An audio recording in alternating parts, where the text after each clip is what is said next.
રામ રામ. આજે એસપીના 5 દીકરાઓ આવ્યા છે. સવારે નીકળ્યા અને પાવાગઢ દર્શન મહાકાળી માતાના કરી અને પછી સુરતન ચડ્યું તો ડાકોર રણછોડરાયના દર્શન કરવા માટે ગયા અને પછી નીકળ્યા ત્યાંથી તો પાછું વિદ્યાનગર યાદ આવ્યું. વિદ્યાનગરના સરાઉન્ડિંગમાં ઉમરેઠ બાજુથી નીકળ્યા હોય એટલે વિદ્યાનગર યાદ આવે એટલે મળવાનું થયું. ફોન આવ્યો, હું આવી ગયો. પછી ત્યાં સુધી એ લોકોએ અલગ અલગ જગ્યાએ વિદ્યાનગરને યાદ કરતાં કરતાં નાસ્તા પાણી કર્યા અને એમણે હમણાં કીધું કે અમે જે નાસ્તા કરતા હતા એના ફોટા અમે બધાને મોકલતા હતા ઘરે. આ બધાનું એમના બધા ઘરવાળા સાથેનું એક વોટ્સએપ ગ્રુપ હશે એમાં નાખતા હતા. તો સામેથી પેલી બાયુને કંઈક ને કંઈક કોમેન્ટો આવતી હતી કે ભાઈ આટલું બધું તો ક્યારેય ખાતા નથી, કેમ આજે બધું આટલું બધું ખાવું છો? હવે ઊભા થાવ તો સારું. તો એટલા વિદ્યાનગરની મજા છે અને આવી ગયા તો એ મજા લીધી ખરી. અને કેટલા વખત પછી લગભગ આવા મૂળથી આવ્યા અહીંયા? હા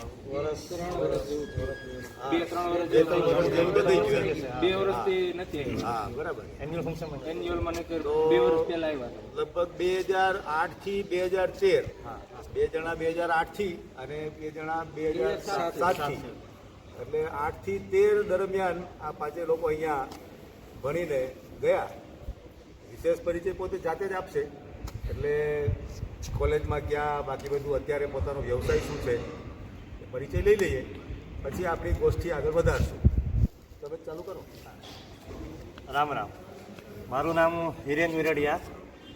મારું મૂળ વતન કેરાળા, અમરેલી જિલ્લો, અને હાલ મારું રહેવાનું સુરત. વિદ્યાનગર હું 2008થી લઈને 2013 સુધી અહીંયા છાત્રાલયમાં અમે અભ્યાસ કર્યો અને હરેશભાઈ જોડે પરિચય થયો ત્યારે. અને ત્યારે મેં MSc-ITનો અહીંયા અભ્યાસ કર્યો 5 વર્ષ. અને હાલમાં હું સુરતમાં ઇન્ફિયસ ટેકનોલોજીસ કંપની ચલાવું છું અને આઈટીનું કામકાજ છે અમારું. રામ રામ. મારું નામ રાકેશ ચોડવડિયા. હું મૂળ સિમરણ ગામ, અમરેલી જિલ્લો, હાલ સુરત રહેવાનું. હું આ છાત્રાલયમાં 2007 થી 2013 સુધી હતો. મેં મારું બેચલર VP સાયન્સ કોલેજમાંથી કરેલું છે અને માસ્ટર એમ્સમાંથી કરેલું છે, આણંદ ઇન્સ્ટિટ્યૂટમાંથી. હાલ હું સુરત આઈટી કંપની ચલાવું છું, ઇન્ફિયસ ટેકનોલોજીસમાં એન્ડ્રોઇડ ડેવલપર તરીકે છું. રામ રામ. મારું નામ મોન્ટુ પદમાણી. મારું ગામ જસદણ તાલુકાનું ચુંડાળા ગામ છે. અત્યારે રહેવાનું બધાની સાથે અમે સુરતમાં જ છે અને બધા અમે સાથે જ અહીંયા હોસ્ટેલમાં ભણેલા છે. મોસ્ટ ઓફ બધા અમે BCA સાથે કર્યું. મેં અને આ ભાઈએ BCA સાથે કર્યું, પછી MSc-IT કર્યું PM પટેલમાંથી. અત્યારે મારું ઈ-કોમર્સનું કામ છે. ઓનલાઈન ફ્લિપકાર્ટ, એમેઝોનમાં ક્લોથિંગની, વુમન્સ ક્લોથિંગની પ્રોડક્ટો બનાવીને મેન્યુફેક્ચરિંગ કરીને હું વેચું.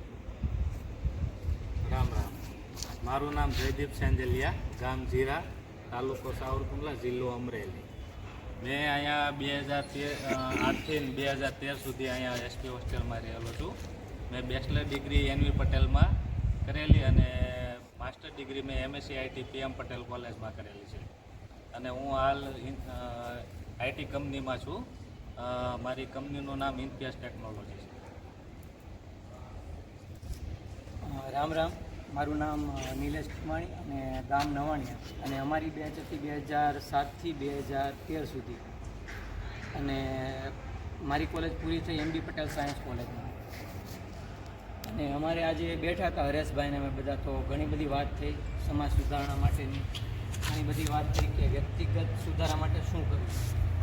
તો વાત એવી હતી કે સમાજ સુધારા માટે શું કરવું, તો ઘણી બધી વાત થઈ. એમાંથી મેં હરેશભાઈને અમે બધા અમારા મિત્રોએ વાત કરી કે સમાજ સુધારણા માટે વ્યક્તિગત સુધારો લાવવો જરૂરી છે.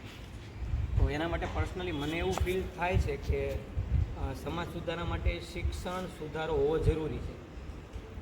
તો મેં એનું ઇમ્પ્લિમેન્ટેશન કર્યું છે. લોકો સમાજમાં વાત કરતા હોય છે કે શિક્ષણ સુધારણા માટે છોકરાઓને અહીંયા મૂકવા જોઈએ, અહીંયા મૂકવા જોઈએ. એટલે મેં અમારી છોકરી છે નાની એને બેસાડી સ્કૂલમાં. તો ફેમિલીમાંથી અને ઘણા બધા મિત્ર સર્કલમાંથી એવી વાતો થઈ હતી કે ઇંગ્લિશ મીડિયમમાં કેમ નથી બેસાડતા, એમ અત્યારનો ટ્રેન્ડ છે. કાં તો ગુજરાતી મીડિયમમાં બેસાડું. પણ મારી જે છોકરી ભણે છે એ વૈદિક સંસ્કૃતિ, ભારતીય સંસ્કૃતિ પ્રમાણે જે પદ્ધતિ છે એ સ્કૂલમાં ભણે છે, કે જ્યાં કોઈ વર્ગ નથી હોતા, શિક્ષણ બહાર જ આ રીતે કેમ્પસ હોય અને એમાં શિક્ષણ હોય. એમાં સંસ્કૃત, ઇંગ્લિશ, હિન્દી, ગુજરાતી એવા 5 વિષયોનું શિક્ષણ આપે અને એમાં કોઈ ક્યારેય રિઝલ્ટ નથી હોતું. એટલે આવી સંસ્થાનો મુખ્ય હેતુ એવો હોય છે કે વ્યક્તિત્વનો વિકાસ. અને આવું જ્યારે વ્યક્તિત્વ બહાર નીકળે અમુક વર્ષો પછી, ત્યારે એને નોકરીની કે એની કોઈ આવશ્યકતા નથી રહેતી અને એ પોતે પોતાનો ધંધો કે બિઝનેસ, પોતાનું નિર્વહન જાતે જ શોધી લે છે. એટલે સમાજ નિર્માણ માટે આવું એક પગલું, ઇનિશિયેટિવ જરૂરી છે, જે મેં પોતે ફોલો કર્યું છે અને હું મારા મિત્રોને ઘણાને કહું છું કે આવું તમે ફોલો કરો અને કરી શકો. તો આવી ઘણી બધી વાતો થઈ હતી, ઘણી બધી બીજી બધી વાતો થઈ હતી, એ ક્યારેક કરીશું ફરી. ઠીક. તો આજે તો તમે નીકળ્યા હતા પાવાગઢ મહાકાળી માતાના દર્શન કરવા અને પહોંચી ગયા વિદ્યાનગર. હા? તો એવું કેમ થયું? હા, રહસ્ય તો એ છે કે ભાઈ જવાનું હતું, પાવાગઢથી પાછું જવાનું હતું, ગયા ડાકોર, ડાકોરથી પછી વિદ્યાનગર આવી ગયા અને વિદ્યાનગર એસપીમાં આવી ગયા. સાંજે ઘરે પહોંચવાનું હતું પણ સાંજ તો અહીં પડી ગઈ. તો એસપી સાથે એવું તો શું છે તમારું બોન્ડિંગ, અથવા તો એવી કેવી લાગણી છે કે તમને એસપી અહીંયા આગળ ખેંચી લાવે છે? એ શું છે વાત, એ કહો. એટલે એકચ્યુઅલમાં તો કોઈ અમે નોર્મલી વર્ષમાં એકાદી ટ્રીપ મારતા જ હોઈએ છીએ, પાવાગઢ કે કોઈ પણ બીજા ધાર્મિક સ્થળોએ, અને જોડે જ બધા મિત્ર જતા હોઈએ છીએ. તો આજે બી અમારો કંઈક એજન્ડા એવો જ હતો કે આપણે મહાકાળી મંદિરે જઈએ અને પાછા સુરત જતા રહીએ. એટલે અમે આજે થોડાક વહેલા નીકળ્યા, કે નોર્મલી કેવું કે અત્યારે ટ્રાફિક બહુ હોય છે, તો થોડાક વહેલા નીકળ્યા કે આજે વહેલા જઈએ. અને અમે રાતે 3 વાગે નીકળી ગયા અને સવારમાં 7 વાગે પહોંચી ગયા. અને સવારમાં 10 વાગે મારા દર્શન બી થઈ ગયા સારા, અને શાંતિથી સારા એવા દર્શન થઈ ગયા. તો અમે એવું વિચાર્યું કે હવે અત્યારથી પાછા સુરત જઈશું તો કંઈ આખો મતલબ દિવસ યુટિલાઇઝ નહીં થાય. તો એવું વિચાર્યું કે ડાકોર નજીક છે તો ડાકોર જઈએ. તો પછી ત્યારથી અમે ફટાફટ ડાકોર જવા નીકળ્યા અને જોયું તો કે 12 વાગ્યા સુધીમાં તો દર્શન બંધ થઈ જાય એમ છે. તો ફટાફટ થોડી ગાડી ચલાવી અને 11:30 પહોંચી ગયા અને સદનસીબે ત્યાં પણ સારા એવા દર્શન થઈ ગયા. પણ સડનલી પછી એવું થયું કે હવે અહીંયા સુધી આવી ગયા છીએ આપણે, તો વિદ્યાનગર તો રસ્તામાં જ આવે કે આપણે સામરખાથી આપણે ચડવું છે એક્સપ્રેસ વે. તો પછી સામરખા એટલે એક રીતે આનંદ આવી જ જાય અને જૂની યાદો તાજા કરીએ તો આપણે સામરખા ચોકડી અમે દાલ બાટી બહુ ખાધી. તો પછી થયું કે હવે આપણે આણંદ તો આવી ગયા છીએ, તો શા માટે આપણે એકવાર એસપીમાં ના જઈએ અને આપણે હરેશભાઈને મળીએ. તો હવે ખબર નથી, પણ હવે શબ્દોમાં કહેવું બહુ મુશ્કેલ છે કે શું વસ્તુ ખેંચી લાવે છે. પણ ખબર નહીં, જ્યારે બી આ બાજુથી નીકળીએ તો અમને ખબર નહીં, ઓટોમેટિક એવું થાય કે એકવાર જઈને મળીએ એમ. એટલે પછી હરેશભાઈને ફોન કર્યો કે ભાઈ હરેશભાઈ તમે હોવ તો મળીએ. એટલે સદનસીબે હરેશભાઈ હતા ને પછી એવી રીતે મળવાનું થયું. એટલે અહીંયા જે સમય તમે 4-5 વર્ષ રહ્યા, એ વખતે કોઈ એવું કંઈ યાદગાર એ વખતના દિવસો, ઘટના કે પ્રસંગ? યાદગીરીમાં તો બહુ સારા એવા પ્રસંગો છે કે આ સામેનો રૂમ દેખાય તમને 116 નંબર એ અમારો છે. તો 116 નંબરમાં એ સમયે જ્યારે અમે ભણતા ત્યારે એફએમની સુવિધાઓ હતી. મ્યુઝિક માટે અમારી પાસે એક જ ઓપ્શન હતો, એફએમ. અને ત્યારે મોબાઈલ ને એવું કાંઈ ખાસ હતા ને બહુ પેલા ડબલા ટાઈપ એટલે ત્યારે એવું હતું, સંસ્થાનો નિયમ હતો કે તમે કાંઈ પણ કરો રૂમની અંદર કરો અને એનો અવાજ બહાર ન જવો. અને ત્યારે રવિવાર હતો, જનરલી એવું કે હરેશભાઈ ત્યારે રવિવાર આવ્યા નહીં. તે દિવસ 15મી ઓગસ્ટ હતી. હા, 15મી ઓગસ્ટ, એટલે એ ભૂલાઈ ગયું હતું કારણ કે સવારે મોજમાં જ હતા. રવિવાર હોય એટલે આપણે મોટેથી ગીતો ગાતા હતા અને એફએમ ચાલુ હતું. તો હરેશભાઈ સીધું ગાડી ત્યાં મૂકીને સીધા જ અહીંયા આવ્યા, કારણ કે આખી હોસ્ટેલમાંથી આ એક રૂમમાંથી જવા જાવ અવાજ આવે. પછી જ્યારે હરેશભાઈ દરવાજો ખોલ્યો ને એટલે થયું એવું કે અમે તો બંધ થઈ ગયા પણ એફએમ ઉપર વાગતું હતું, એ ચાલુ હતું. એટલે એફએમ જપ્ત થઈ ગયું. અને પાછળ અહીંયા જે તમે પ્લોટ જોવો છો ને નાનો એવો, ત્યાં બહુ બધું ઘાસ હતું. એ ઘાસ આખા પ્લોટમાંથી ઘાસ સાફ કર્યું અને અહીંયા વચ્ચે તડકામાં ઊભા રાખ્યા. અને બધા ઉપરથી જોતા હતા. અમારો મારો પ્રસંગ હતો. એક બીજો પ્રસંગ હું પણ જણાવીશ. એક પ્રસંગ એવો હતો કે તોફાની હતા. હા, તોફાન તો હતા. એક પ્રસંગ એવો હતો કે આપણે જ્યારે ગરમ પાણી હતું, અને અત્યારે તો ગેસવાળા છે બોઇલર, પણ ત્યારે આપણે લાકડાવાળા બોઇલર હતા. તો કેવું હતું કે લાકડાવાળા બોઇલર હોય તો આપણે ત્યારે નિયમ એવો હતો કે બાથરૂમમાં કોમન ગરમ પાણીની પાઇપ હોય તો આપણે નિયમ પ્રમાણે કે તમારે ગરમ પાણી ભરી લેવાનું અને ભરીને તમારે બાથરૂમમાં જવાનું અને ત્યાં જઈને નાહવાનું. પણ અમે એવું કરતા હતા કે જે ગરમ પાણીનું હતું એમાં જ અમે ડાયરેક્ટ નાવા બેસી ગયા હતા અને હરેશભાઈ આવી ચડ્યા કે જોવે છે અને અવાજ તો મારે ફૂલ મૂડમાં હતા અને નાહતા હતા. હરેશભાઈ કીધું કશો વાંધો નહીં, નાહીને તમે આવો. પછી નાહીને અમે મુલાકાત લીધી અને પછી જેમ ભાઈએ કીધું એ પ્રમાણે ત્યારે એક કોમન જ શિક્ષા હતી કે ભાઈ પાછળનું જે ઘાસ છે એ આપણે સફાઈ કરી નાખવાનું. એટલે અમે બધા 2-3 જણા હતા, હું ને આ ભાઈ ને બીજા એક મિત્ર હતા અને અમે ભેગા થઈ અને પાછળનું ઘાસ સાફ કરેલું છે. એટલે આવા અમે ઘણીવાર મેદાન સફાઈ કરેલી છે. એટલે એ આપણી પદ્ધતિ એવી છે કે ભાઈ સજા નહીં, ત્યારે ભૂલ થાય કે કંઈ દોષ કંઈક ગડબડ થઈ ગઈ તો સજા નહીં, એટલે શું કહેતા આપણે ભૂલ સુધારણા. ભૂલ સુધારણા થાય. ભૂલ સુધારણા એટલે કંઈ એને કંઈ નુકસાન થઈ ગયું કે એવી ફિલિંગ ના થાય. એટલે શું તો કે એને સાફ સુફી કરાવતા આપણે, અને મોટે ભાગે ઘાસની સાફ સુફી આવતી ત્યારે એ પ્રકાર. તો આજે પણ એવું જ છે. આજે પણ ઘણાના ભાગે એવું આવે કે ભાઈ પાછળનું ઘાસ સાફ કરવાનું જવાનું થાય. એટલે એ એવું જ છે. અને આજે પણ ભૂલ સુધારણા એવી જ રીતે ચાલે છે. એટલે આપણો વારસો યાદ રહે. હા હા હા. અને ખેડૂતના દીકરા એટલે શું છે કે પાવડો પકડતા તો આવડવું જોઈએ. હા, એટલે એ એક પ્રેક્ટિસ થઈ જાય ના હોય તો. અને ઘરે જઈએ તો આકરું પણ ના પડે. અહીંયા એકાદ વખત વર્ષમાં કરવાનું થઈ ગયું હોય તો બહુ ચિંતા ના રહે. એટલે કુલ મળીને એસપીનો જે માહોલ છે ને એ આપણો ઓરિજિનલ સંસ્કાર, સંસ્કૃતિ અને પરંપરા જે આપણી સમાજની જે છે એ પ્રકારનો અહીંયા રાખવાનો પ્રયત્ન બધા સાથે મળી કરતા હોઈએ. એટલે બહાર જાય એટલે કઈ રીતના રહેવું એ આપણને. અને અહીંયા એક ખાસ એ પ્રકાર કરીએ છીએ કે ભાઈ અહીંયાથી ભણીને ગયા પછી પોતાના સાંસારિક જીવનમાં કે વ્યવસાયિક જીવનમાં કેવી રીતે રહેવાનું એની પણ વાતો અવારનવાર અહીંયા નાની નાની મિટિંગોમાં, ગપસપમાં, ક્યારેક પ્રસંગોમાં, કંઈ કાર્યક્રમો હોય તો એમાં ભાષણોમાં એ અલગ અલગ સ્વરૂપે આપણે અહીંયા આગળ કહેતા રહેતા હોય. તો એવી તમારા સમયમાં પણ 4-5 વર્ષ બધી વાતો સાંભળી હશે કે ભાઈ ભણીને ગયા પછી શું કરવાનું, લગ્ન કરવાના છે ત્યારે શું ધ્યાન રાખવાનું, શું વાત કરવાની, શું વાત નહીં કરવાની, લગ્ન થઈ ગયા પછી ઘર કેવી રીતે ડેવલપ કરવાનું, હા, પતિ પત્ની કેવી રીતના વાતોની કાળજી રાખવાની, બાળકોનું શિક્ષણ, બાળકોની શું છે, હા, ઘરની આપણો વ્યવહાર કેવી રીતે કરવાનો, એ બધી વાતો અહીં થઈ ગઈ છે. તો એ બાબતોમાં તમે હવે બધા સાંસારિક જીવનમાં પણ પડી ગયા છો, બાળકો પણ તમારા છે, વ્યવસાયમાં પણ સારી રીતે સેટ થઈ ગયેલા છો. તો કઈ કઈ વાતો તમે એમાં અમલ કરેલી છે, અથવા તો આપણે એસપીમાંથી શીખીને ગયેલા, એસપીમાંથી જાણીને ગયેલા એવી 1-2 વાતો એવી કે તમારા જીવનમાં, વ્યવસાયમાં તમે વણીને રાખો છો અને લોકો જાણે છે કે ભાઈ આ જે વ્યક્તિ જે જો તો એમની પાસે આટલી વાતો આપણને રહેશે આ પ્રકાર. તો એવું શું છે એવું જરા કહો. તો પહેલાં તો હરેશભાઈ જેમ વાત કરી કે તમને અહીંયા એવું તો શું છે કે ખેંચી લાવે સંસ્થામાં. તો પહેલું તો એ છે કે અમે જ્યારે તમારી લેવલે હતા એટલે કે કોલેજમાં હતા ને ત્યારે હરેશભાઈ જે વાતો કરતા હતા મેજોરિટી અમને ફાકા જ લાગતી. આ ફેક્ટ કે સમાજ શું, તો સમાજની ખબર નહોતી. સમાજ નાનો શબ્દ છે પણ જ્યારે સમાજમાં મુકાણા ને ત્યારે ખબર પડી કે સમાજ નાનો શબ્દ છે પણ ખરેખર બહુ મોટો છે અને ઊંડો છે. તો ત્યારે વાત કરતાં, શિક્ષણની વાત કરતાં, સંસ્કારની વાત કરતાં, સહનશીલતાની વાત કરતાં, તો ત્યારે અમને ફાકા જ લાગતા ઓનેસ્ટ. પણ જ્યારે અમારા ઘરમાં છોકરા રમતા થયા ત્યારે અમને ખબર પડી કે એ લોકોને કઈ રીતે ટ્રેન કરવા જોઈએ, નકર કેવા પરિણામો આવે સમાજમાં. સંસ્કારની હું સમાજમાં કઈ રીતના રહેવું, સંસ્કાર શું કામ આપવા જોઈએ ખરેખર, સમાજ શું, સમાજમાં અમારી જવાબદારી શું. જ્યારે હરેશભાઈ વાત કરતા કે સમાજ ત્યારે મને થતું હું આ સમાજ કરે હરેશભાઈ.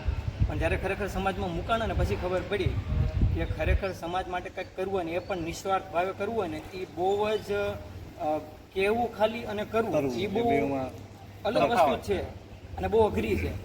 અને ખરેખર મારું પર્સનલી એવું છે કે હરેશભાઈએ જે આપણા સમાજના વિદ્યાર્થીઓ માટે જે મહેનત કરી છે અહીંયા રહીને, કે સંસ્થાને 17-18 વર્ષ છે ને સંસ્થામાં, 30 વર્ષ સંસ્થામાં જે ફરજ બજાવી છે ને આપણા સમાજના બધા જ વિદ્યાર્થીઓને શિક્ષિત કર્યા છે, ખરા અર્થમાં વ્યસન મુક્ત કર્યા છે.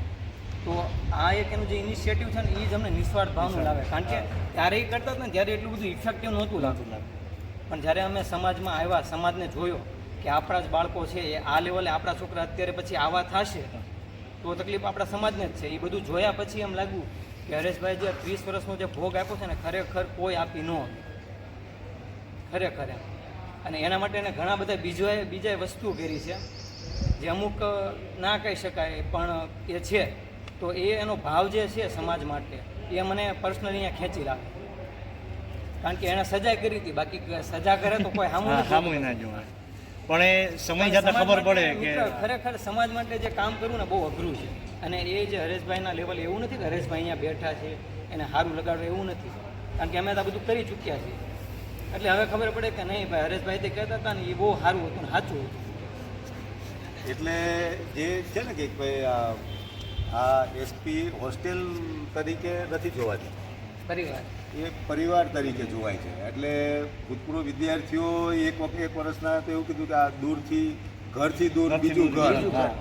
એટલે જનરલી આપણે ઘરે જ રહેતા હોય, પણ આપણે બહાર ગયા પછી આપણે કઈ રીતના વર્તન કરવું, કેવી રીતના બહારની એન્વાયરમેન્ટ કેવું હોય છે, કે આપણને તો ઘરે રહ્યા હોય એટલે આપણને આઈડિયા ન હોય કે બહાર કઈ રીતના રહેવાનું હોય, હોસ્ટેલમાં કઈ રીતના રહેવાનું, કોલેજ કઈ રીતના હશે.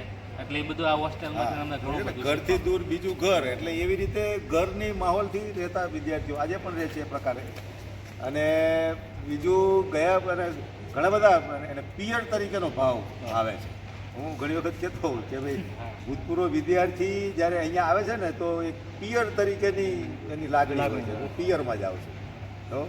તો અમદાવાદ કે તમારા સુરત કે જે સ્નેહમિલનમાં આવતો હોઉં તો ઘણા બધા તમારા ઘરેથી જે બાયું હોય છે એ મને મળીને કહેતા હોય છે કે ભાઈ તમે આ લોકોને શું એવું બધું પીવડાવેલું છે કે શીખવાડેલું છે કે દિવસમાં એક વખત યાદ ના કરે તો એમને ચેન ના પડે એમ. 5 લોકો ભેગા થયા હોય તો વિદ્યાનગર આવી જાય, વિદ્યાનગર આવે એટલે એસપીઆઈ વગર રહે નહીં, એવું બધું મેં કીધું એ જ છે. એટલે એ બધા પણ એક ઉત્સુકતા હોય છે એસપીને જોવાની. તો ઘણા બધા ભૂતપૂર્વ વિદ્યાર્થીઓ એમના પત્ની અને બાળકોને લઈને અહીંયા આવતા હોય છે. એટલે બે વાતો કે ઘરથી દૂર એક ઘર, બીજું ઘર, અને એક આ પિયરવાળી વાત જે છે એ. અને જે અહીંયા સમાજ તરીકે જેમ નિલેશે જેમ કીધું કે ભાઈ સમાજમાં અત્યારે શું જરૂર છે, સમાજમાં કયા વિચારોની ઇમ્પ્લિમેન્ટ કરવાની જરૂર છે, સમાજને કેવા લોકોની જરૂર છે, સમાજ ભૂતકાળમાં શું હતો અત્યારે શું છે, એના આધારે આપણે ભવિષ્યમાં કેવો સમાજ બનાવવો છે, એ બધી વાતોનું એક તારણ કાઢીને અહીંયા આપણે વાતો કરતા હોઈએ છીએ. એ તમે બધા લોકોએ જોઈ જાણેલી છે. તો એવા પ્રકારની વાતો અત્યારે તમે પ્રત્યક્ષ સમાજમાં છો, પારિવારિક રીતે અને વ્યવસાયની રીતે પણ. તો એમાં ક્યાંય આ પ્રકારની વાતો દેખાતી હોય અને ત્યાં આપણને લાગે કે આ એસપીમાં થયેલી વાત આપણે અહીંયા અમલ કરવા જેવી છે. જેમ કીધું કે ભાઈ બાળકોના શિક્ષણની વાત, એટલે બાળકોને શુદ્ધ સારું સાંસ્કૃતિક શિક્ષણ આપવાની આવશ્યકતા હોય છે. તો એક વૈદિક પાઠશાળા ત્યાં ચાલે છે. મને લાગે આપણે રવિન્દ્ર સતાસિયાનો દીકરો કે દીકરી ત્યાં ભણે છે. જુદા પ્રકાર બીજું હશે. એ શાર્દુલ પદ્ધતિ છે જે ડોક્ટરો ચલાવે. હા બરાબર ઠીક. તો બાળકોને અત્યારના સમયમાં એક અંગ્રેજીની એક જે ગ્લેમર છે અંગ્રેજીનું, કે ભાઈ અંગ્રેજી શાળામાં ભણાવવાના, અંગ્રેજી મીડિયમમાં ભણાવવાના તો જ સ્ટેટસ ગણાય, અંગ્રેજી શાળામાં બાળક ભણે તો જ એ સારું સ્માર્ટ થાય, આ પ્રકારની જે એક વાત સમાજમાં પ્રચલિત થઈ ગઈ છે. એવા સમયમાં આ પ્રકારની શાળામાં બાળકને મૂકવું એ બહુ મોટું હિંમતનું કામ છે. એટલે હું કહું છું કે ભાઈ સારું કરવું છે તો શરૂ કરવાની હિંમત કેળવો. તો તમે કદાચ શરૂ કરવાની હિંમત કેળવી છે કે ભાઈ બાળકને આ પ્રકારની સંસ્કૃતિના જ્ઞાન આધારિત અથવા તો બાળકને ખરેખર માણસ તરીકેનું શિક્ષણ આપે એવી શાળા એ જે છે. મેં કીધું કે ભાઈ એનું શિક્ષણ પૂરું થયા પછી એને નોકરી શોધવા નથી જવું પડતું. તો મૂળ જે ભારતની જે શિક્ષણ પદ્ધતિ જે છે એ નોકરિયાતો તૈયાર નહોતા કરતા. ગુરુકુળમાં નોકરિયાતો નહોતા મળતા, બરાબર, માણસ તૈયાર કરતા હતા. અને માણસને પોતાને અને સમાજને પરિવારને જરૂર છે એવી બધી વિદ્યાઓ ત્યાં શીખવાડતા હતા. એવું ફરી પાછું ચાલુ થયું છે. અને એ ચાલુ થયેલા સંસ્થાનોમાં બાળકોને મૂકવાની એક હિંમત હોય છે. એ હિંમત આપણા વિદ્યાર્થીઓ કરી રહ્યા છે. તો અત્યારે ખાસ જરૂર છે સંસ્કાર, સંસ્કૃતિ અને પરંપરા માટે, બરાબર. તો તમારા જીવનમાં પણ બાળકોની સાથે પણ વાતો થતી હશે, પરિવારમાં વાતો થતી હશે.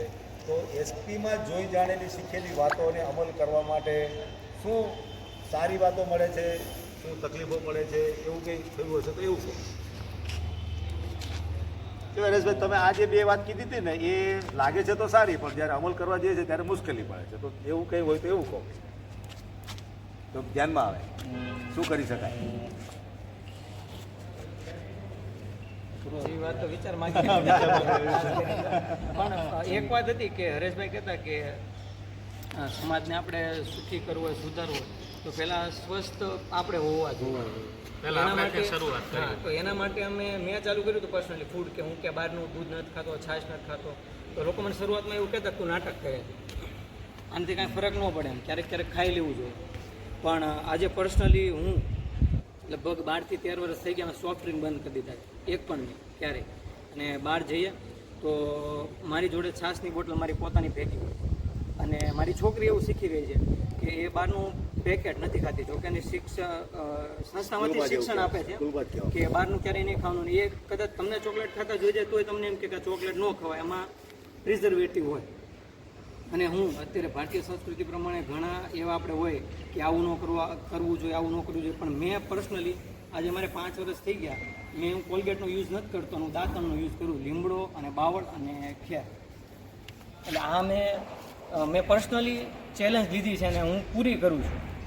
અને ફૂડ જે બહારનું નથી ખાતો, અત્યારે આપણું ખેતર છે સુરતની બાજુમાં, ત્યાં અમે પોતે આપણે દેશી અને ગીર ગાય રાખી છે. અને મારું દૂધે ત્યાંથી આવે છે અને શાકભાજી ત્યાંથી આવે છે, ઓર્ગેનિક. એટલે એવું નથી કહેતો કે ઓર્ગેનિક ખાવું જ જોઈએ, પણ બને ત્યાં સુધી સગવડ હોય તો એવું જ કરો કે ફૂડે સારું ખાવ અને બહારનું ન ખાવ, પ્રિઝર્વેટિવ જંક ફૂડ અવોઇડ કરવું જોઈએ. જેનાથી ફરક એટલો પડે છે કે આજે મારા મિત્રો હતા, એમાંથી દાદરા હું ચડતો હતો, મને જે ઓછો હાફ લાગતો હતો આપણે ત્યારે અમુક લોકોને હાફ વધારે ચડતો હતો. સમજ્યા તમે? એટલે એટલે ફૂડનું આ અસર, એક ખોરાકની અસર થાય છે, સાત્વિક ખોરાક ખરેખર. અને પેલા લોકો દાંત કાઢતા હતા, હવે એ લોકો થોડુંક થોડુંક અપનાવે છે. હવે હું જ્યાં જાઉં ને ત્યાં લોકોને ખબર જ હોય કે મારી છાશ અલગ જ હોય છે. હું જાઉં એટલે ચૂરમાના લાડુ અથવા તો ગુજરાતી થાળી જ હોય છે જનરલી. મારે કહેવું નથી પડતું, જે લોકો મને ઓળખે છે ને. અને બસ આવી બધી વાતો છે. તો બીજા કોઈ અનુભવ હોય તો તમને કીધું કે ભાઈ એક એના માટે છે કે ભાઈ જે જરૂર છે એ પોતે પહેલાં કરવું. હા, અથવા તો જે આપણે પરિવારમાં અને સમાજમાં જે ઈચ્છીએ છીએ કે ભાઈ આવું હોવું જોઈએ, તો એ વાતનો અમલ પહેલાં પોતે કરવાનો. એટલે મેં કીધું કે ભાઈ પોતે પેસ્ટ નથી વાપરતા. કોલગેટ એટલે કોલગેટ કંપનીનું નામ, પેસ્ટ એ કોલગેટ નથી. હા, પણ એ આ પણ થઈ ગયો. કોલગેટનું માર્કેટિંગ એટલું જબરજસ્ત હતું કે કોઈ પણ ટૂથપેસ્ટ એટલે કોલગેટ, એટલે બજારમાં જઈને દુકાને જઈને કોલગેટ જ માગે, પછી પેલો કોઈ પણ આપે એ લઈને હાલતું થવાનું. એ કોઈ પણ કંપનીની પેસ્ટ આપી પણ એને કોલગેટ એવું. એટલે એ ટૂથપેસ્ટ જે છે તો એ નહીં કરવાની એને, કે એટલે આવડ બાવળ ને દાંત એ ખેર એ પ્રકારના જે દાંતણ હોય છે, તો એનું પણ એક આયુર્વેદમાં મહત્વ છે કે ભાઈ શા માટે દાંતણ કરવાનું, અલગ વિષય આવી જાય છે એની અંદર. એવી રીતે સ્વદેશી વસ્તુઓનો આગ્રહ રાખવાનો. એક નિલેશે જે કીધું એના પરથી તારણ કાઢું તો સ્વદેશી વસ્તુઓ વાપરવાની આ પ્રકાર. તો અત્યારે દેશને જે રીતે જે ગતિમાં લઈ જવાનો છે, સમાજને જે દિશામાં લઈ જવો છે, અને દુનિયાની કક્ષાએ એટલે વર્લ્ડ લેવલ ઉપર ભારતનું જે સ્ટેન્ડ ડેવલપ કરવાનું છે, તો એમાં સ્વદેશીનો ભાવ એ પણ રાખવો જરૂરી છે કે ભાઈ ભારતમાં બનેલી વસ્તુઓ એને વાપરવી, ભારતમાં બનેલી વસ્તુઓનું ગૌરવ કરવાનું. કદાચ એક વખત આપણને નથી ગમતું તો પણ વાપરવાનો આગ્રહ રાખવાનો. એ વાપરીશું તો એના માટે આપણને લાગણી થશે. બરાબર, દૂરથી કશું નહીં થાય આ પ્રકારની વાત. ખાલી વાતોથી નહીં. તો બીજી એક વાત આ માટે કેવું હોય તો કથની કરની એક.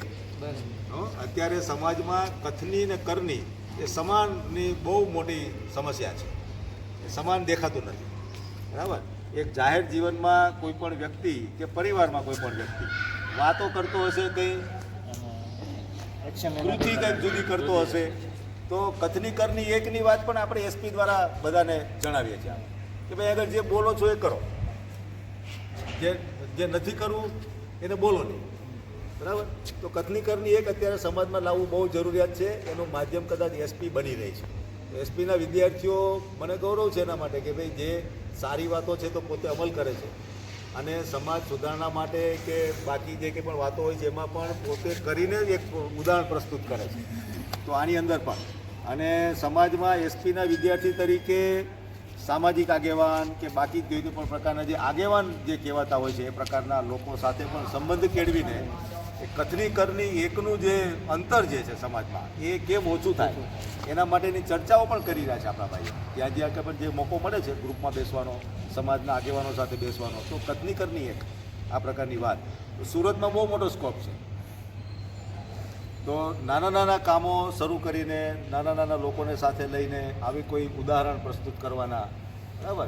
ત્યાં મેં જાણ્યું કે ભાઈ ઘણા બધા વડીલો આપણા સુરતના એમાં કરીને વૃક્ષારોપણના કાર્યક્રમો બહુ સરસ કરે, બરાબર.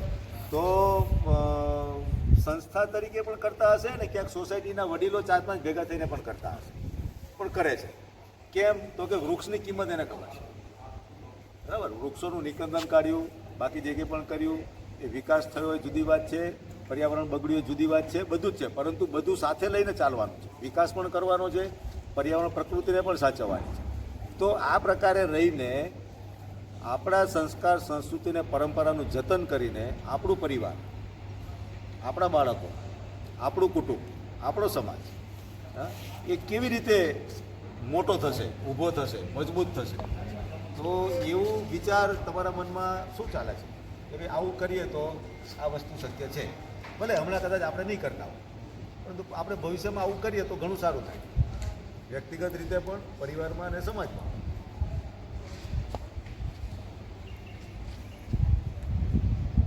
એટલે ફરીને એક જ વાત આવે છે કે વ્યક્તિગત કે સમાજમાં જે કાંઈ કરવું છે એ શરૂઆત આપણાથી કરવાની છે.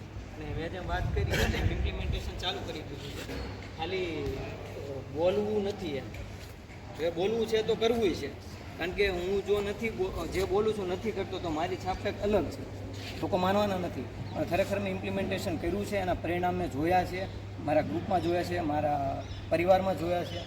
એટલે હરેશભાઈ કીધું એમ કે સમાજ માટે કાંઈક કરવું છે તમારે, તો પહેલો બદલાવ એટલે આપણાથી કરવાનો છે. અને ખાસ કરીને આપણાથી બદલાવ કરશું તો જ સમાજમાં બદલાવ આવશે. બાકી ખાલી વાતું કરીએ, ફાંકા મારે એમ નથી કાંઈ થવું, કરવાથી થશે. હા, બાકી મોટા લોકો બધી જગ્યાએ છે, મીઠી વાતો તો બહુ કરે છે, પણ એનું આચરણ ઝીરો છે. એટલે ક્યાંય આપણને એકતા દેખાતી નથી. આપણે જે વાત કરીએ છીએ કે એકતા નથી.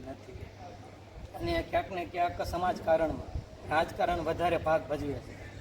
આ એક એનું મુખ્ય કારણ છે કે આપણા સમાજ સંગઠિત નથી, કાં તો સમાજની એવી કોઈ ગતિ નથી કે જે કોઈ એક લીડર કે જેમ હરેશભાઈ વાત કરી કે એવું થાય આજે.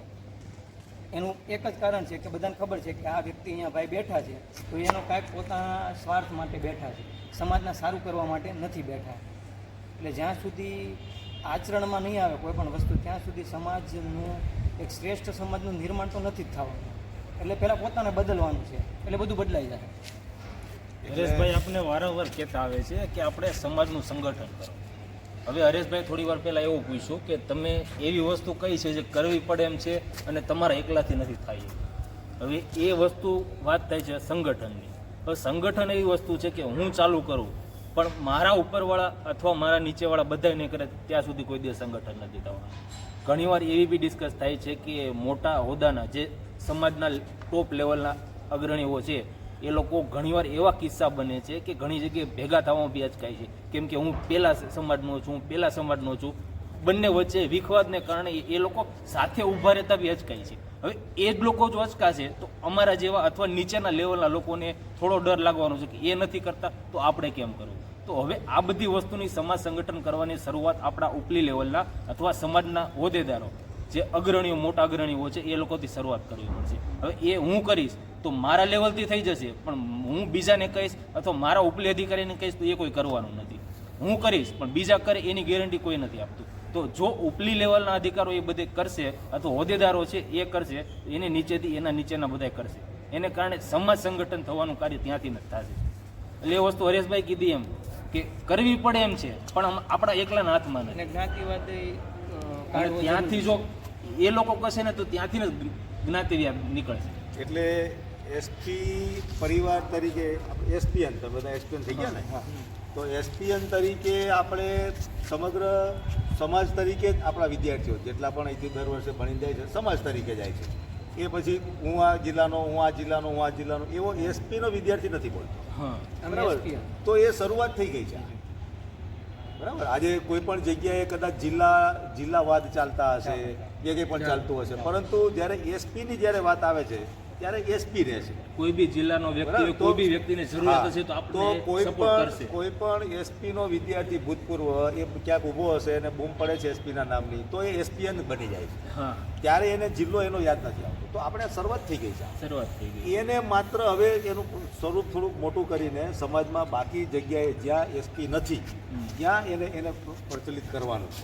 અને આપણી સાથે હળતા મળતા લોકોને આ પ્રકારનો વિચાર જણાવતો રહેવો, એ આપણું કામ છે. બરાબર. સામાજિક આગેવાનો, રાજકીય આગેવાનો એ પોતાની રીતે જે કંઈ પણ કામકાજ કરે છે એ એની રીતે એટલું જ ઉપયોગીતા છે. પરંતુ જેમ હમણાં આનો એક માહોલ અત્યારે બની ગયો છે, પાછું જ્ઞાતિવાદ એના ઉપર તંત્ર ચાલી રહ્યું છે. બરાબર. તો એ સમયે એસપીના વિદ્યાર્થી તરીકે, એસપીએન તરીકે આપણી શું જવાબદારી છે? તો એ વાતની અંદર આપણો પગ ના હોય, અથવા તો એ જે કંઈ પણ ગરબડ ચાલી રહી છે જ્ઞાતિવાદને ફરી ભડકાવાનો, બરાબર, બે જ્ઞાતિઓ સામસામે આવીને આક્રમક મૂળની અંદર આવી જાય અને કંઈક નવું ચિત્ર ઊભું થાય, એ જે ઘટનાઓ બનવા માટેની જે પેરવીઓ ચાલી રહી છે એમાં આપણે કેવી રીતે પાણી નાખી શકીએ, બરાબર, એને કેવી રીતે આપણે દામી શકીએ અથવા તેને ધીમું પાડી શકીએ, ત્યાંથી લોકોને બહાર કાઢી શકીએ, એ માનસિકતાઓથી બહાર લાવવા, એવું જ્યાં જ્યાં મોકો મળે ત્યાં કરવું. એસપીએન તરીકે આ આપણે શીખીએ છીએ, આપણે કહીએ છીએ બધા કે ભાઈ અહીંયા આખા સૌરાષ્ટ્રના બધા જ જિલ્લાના વિદ્યાર્થીઓ એક સાથે રહે છે, બરાબર, અને એસપીના થઈને રહે છે. તો અહીંથી ગયા પછી પણ એવી જ રીતે રહેશે બધા. કોઈના તમારા બધાના મનની અંદર ક્યારેય પણ જિલ્લાવાદનો ભાવ આપણને નથી જોવા મળતો. તો આપણે આ કામ કરી શરૂ થઈ ગયું છે આપણું આ કામ. એને હવે એનું સ્વરૂપ આપવાનું અને સામાજિક આગેવાનો સુધીના સંબંધો કેળવીને આપણે એ પ્રકારની જવાબદારીમાં સાથે રહીને અને ત્યાં જે આખું એક ચિત્ર ઊભું થાય છે, ધીમે ધીમે તમે પણ વ્યાવસાયિક રીતે મોટા થશો, બરાબર. તો જ્યારે તમારે નિર્ણય કરવાની પ્રક્રિયામાં તમે આવો, એસપીનો વિદ્યાર્થી નિર્ણયની પ્રક્રિયામાં આવે ત્યારે એ પ્રકારના નિર્ણયો કરે કે જે માત્ર ને માત્ર સમાજ ઉપયોગી હોય અને છેવટે જે દેશ આવે છે, રાષ્ટ્ર આવે છે, કે ત્યાં કોઈ મિનમેક ના થાય. એટલે ગ્લોબલ લીડર તરીકે ભારત ડેવલપ થઈ રહ્યું છે. એટલા માટે હું કહું છું ભાઈ, ઉત્કૃષ્ટ ભારત, હા, એ ગ્લોબલ લીડર આ પ્રકારનું. તો એના આપણે વાહક બનવાનું છે, એવા કામો કરવાના. તો એવા બધા એસપીના નામથી આપણે થાય છે ઘણા બધા કરીને, અને ખૂબ બધા વિદ્યાર્થીઓ સારી સારી જગ્યાએ, સારી પોસ્ટો ઉપર, સારા મોટા વ્યવસાયોમાં બધા લાગેલા છે.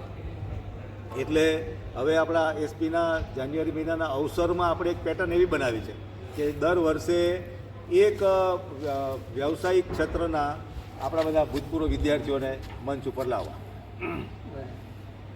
બહારથી કોઈ નહીં, આપણા જ એસપીના ભૂતપૂર્વ વિદ્યાર્થીઓ બધા મોટા થઈ ગયા છે, બરાબર, એને જ સમાજની સામે લાવવાના, બરાબર. તો ગયા ફંક્શનમાં આપણે બધા મોટા બિઝનેસ ચલાવતા હોય પોતાના, એવા બધા વિદ્યાર્થીઓને આપણે બોલાવ્યા હતા, ભૂતપૂર્વ વિદ્યાર્થીઓ આવ્યા હતા બધા.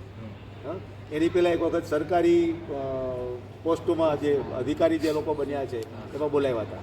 એક વખત એકેડેમિક માટે શિક્ષણના ઓલાની અંદર બધા ગયેલા, આપણા જીપીએસસી પાસ કરીને ગયેલા સારા વિદ્યાર્થીઓ બધા એવા રીતના બોલાવ્યા હતા, બરાબર. તો આ પ્રકારનું થયું છે, કરીએ છીએ આપણે. ચાલો, આવતા વર્ષે બિલ્ડર કન્સ્ટ્રક્શનના કામમાં, જે મોટા કામોમાં આપણા વિદ્યાર્થીઓ જે થયેલા છે પ્રસ્થાપિત, એ બધા લોકોને મંચ ઉપર બોલાવવાના છે.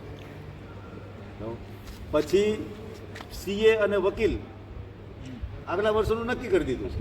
હા, સીએ અને વકીલ એ એવા જે આપણા જે બધા વિદ્યાર્થીઓ એ આવશે. પછી ડૉક્ટરો આવશે. તો આવું 2-3 વર્ષનું એડવાન્સમાં વિચાર કરીને એમાં કરીશું. તો આપણે એક એવા લેવલ ઉપર છીએ એસપી તરીકે કે સમાજમાં પણ એસપીના વિદ્યાર્થી તરીકેની એક છાપ તમારા બધાના વ્યવહારના કારણે થઈ છે. તો એ સમાજમાં હજુ વધારે પ્રચલિત થાય તમારા બધાના વ્યવહારથી, કર્તૃત્વથી અને મક્કમતાથી. જરૂર છે મક્કમતા. કેમ કે નિલેશે કીધું કે ભાઈ આ વર્ષે આપણું અવસરનું થીમ પણ આ જ હતું કે ભાઈ શ્રેષ્ઠ સમાજના નિર્માણ માટે શ્રેષ્ઠ આચરણ એ જ ઉપાય છે. આચરણ એ જ ઉપાય. બરાબર. આપણે ત્યાં સુરતના સ્નેહ મિલનમાં પણ આ જ સૂત્ર મૂકેલું હતું. તો 20 વર્ષથી સમાજમાં અને દેશ લેવલે દરેક પ્રકારના મંચો ઉપરથી ખૂબ સારી સારી વાતો થઈ ગઈ છે કે ભાઈ કોઈ પણ જ્ઞાતિને ઊંચી લાવવા માટે, કોઈ જ્ઞાતિને શ્રેષ્ઠ બનાવવા માટે, સમાજને શ્રેષ્ઠ બનાવવા માટે, દેશને શ્રેષ્ઠ બનાવવા માટે, વ્યક્તિને શ્રેષ્ઠ બનાવવા માટે શું કરી શકાય, તો બધેથી વક્તવ્યો થઈ ગયા છે. બરાબર. હવેનો સમય છે આચરણ કરવાનો. ખરેખર તો એક એવી વાત હું નક્કી કરીને મારા જીવનમાં, મારા વ્યવસાયમાં, મારા બાળકો માટે નક્કી કરીશું, એનું આચરણ 100% કરીશું. એ અત્યારે જરૂર છે. તો દેશનો, સમાજનો પ્રત્યેક વ્યક્તિ એ નાની નાની વાતોનું પોતાના જીવનમાં લઈને એનું શ્રેષ્ઠ આચરણ કરે તો આગલા 5, 10, 15 વર્ષની અંદર જે સમાજ આપણે ઈચ્છીએ છીએ, આપણો સમાજ પણ જે એની છાપ હતી એક જે એના કર્તૃત્વની ફરી પાછું બની શકે. જે દેશ આપણે ઈચ્છીએ છીએ, ભૂતકાળમાં જે દેશ ભારતની સ્થિતિ હતી એ દેશ આજે ફરી બની શકે છે, જઈ રહ્યો છે તરફ બનવા માટે. બરાબર. અને આગામી દિવસોમાં જે આ દિવસો આવી રહ્યા છે હવે ચૂંટણીના, બરાબર, એમાં પણ બહુ મોટું કામ છે ચૂંટણીના કામ લગતું. બરાબર. કયા ઉમેદવારનો પ્રચાર કરવો ના કરવો એ વ્યક્તિગત બાબત છે જોવા માટે. બરાબર. પરંતુ એક વાત બધાએ ચોક્કસ કરવી જોઈએ એને કરીને કે આપણે પરિચયના દરેક વ્યક્તિ રાત્રે મળીએ કાળા ટીલાવાળો હોવો જોઈએ. મતદાન ફરજિયાત. એટલે મતદાન અચૂક કરવાનું એ અત્યારથી શરૂ કરો. તમને દિવસ દરમિયાન જેટલા પણ લોકો મળે છે એને કહેવાનું 7મી તારીખ, 7મી છે ને આપણી, 7મી તારીખે મતદાન એકમાત્ર કામ. આનો પ્રચાર અત્યારથી શરૂ કરો. 100% મતદાન. તો આપણા વ્યવસાયના જગ્યાએ હોય, આપણે રહેતા હોય ત્યાં આગળ એપાર્ટમેન્ટમાં, સોસાયટીમાં મળતા કરતા મિત્રોમાં જે મેસેજ મૂકીએ છીએ સોશિયલ મીડિયામાં એમાં પણ એક બનાવી દઈએ લોગો 100% મતદાન. એ પ્રકારનું. અને 100% મતદાનથી 100% શુદ્ધ જે વ્યક્તિ જે છે એ પ્રકારના અને એ પ્રકારનું ભારત એ દુનિયાની સામે પ્રસ્તુત થાય. જે ઈચ્છે છીએ 100% મતદાનથી થશે. તો આ વાતો જે આપણે, અને એસપી તરીકે પણ ડ્રાઈવ લઈ શકાય. તમે ત્યાં ભેગા થાવ ગ્રુપો સુરતમાં, એક દિવસ નીકળો બધા 100% મતદાન કરવામાં, વાતો કરવામાં નીકળો. વિદ્યાનગર એસપીએન પરિવાર જોવે લોકો જાણે. પણ આ બધી વાતોની સાથે સાથે હમણાં તાત્કાલિક જે જરૂર છે એ આ 100% મતદાનનું પણ ચલાવો. તમે તો બધા આઈટી ક્ષેત્રમાં છો તો બહુ મોટું કરી શકો એમ છો તમે. વર્ચ્યુઅલમાં પણ બહુ મોટું કામ કરી શકો. 100% મતદાન, બધાના મોઢે 100% મતદાન. અને એ દિવસે ઓછામાં ઓછા 25 લોકો, 50 લોકોને મતદાન કરાવીશ. એટલે હું વર્ષોથી કહું છું કે મતદાનના દિવસે સૌ મંગળા આરતી એ મતદાન મથકમાં કરવાની. એટલે શું, તો ઉઠીને પેલું કામ મતદાન કરવા જવાનું. નાવાનું પછી, મોઢું ધોવાનું પછી, પેલું મતદાન કરી આવવાનું ઉઠીને. કે મંગળા આરતીમાં સીધું ઉઠીને જવાની છૂટ છે, હે ને? તો મતદાનના દિવસની મંગળા આરતી આપણી મતદાન મથકમાં થાય. બરાબર. અહીંયા કાળી ટીલી એ નામોસી કહેવાય, અહીંયા કાળી ટીલી એ ગૌરવ કહેવાય. તો આવી વાત કરીને તમે ત્યાં આગળ એક વસ્તુ ચલાવો.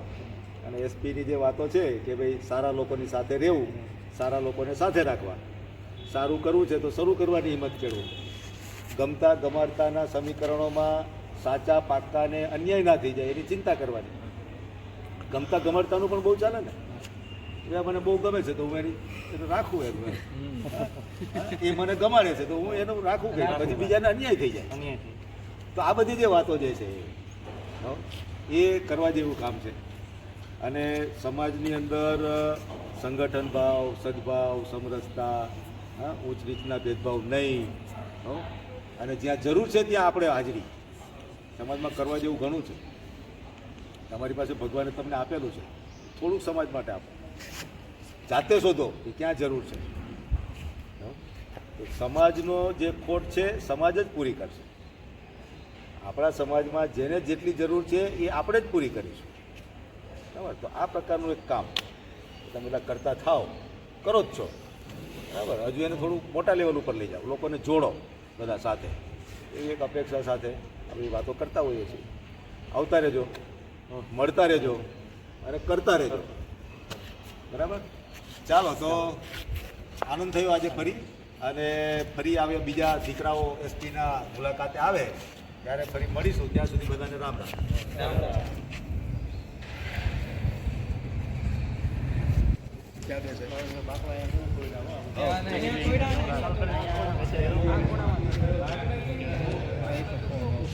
વિડીયો